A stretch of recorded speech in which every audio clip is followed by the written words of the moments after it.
سلام. این کانال بابت اینه که جاهای مختلف شهر تهران رو ببینیم و خاطراتمون زنده بشه. خیابون ولیعصر، جلوی پارک سایی.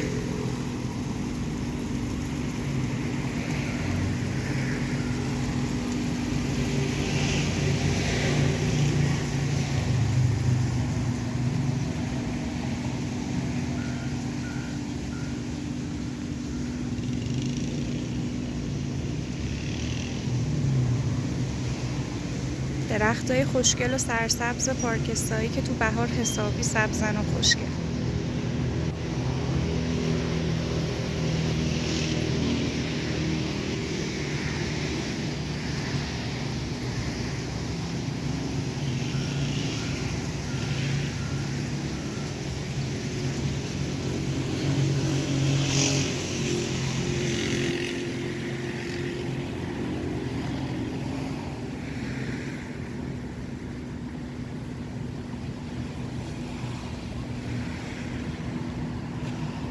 این نیمکت ها چه آدمایی رو که ندیده، چه قهر و آشتی ها، شاید حتی خواستگاری.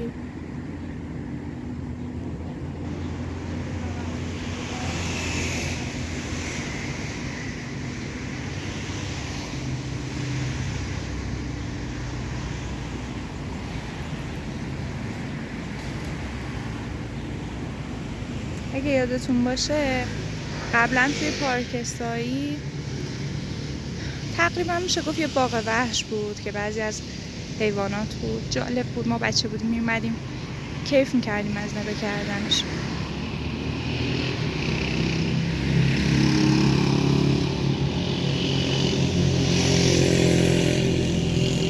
یه شهر بازی کوچولو هم داشت، سالهاست اونم جمع شد.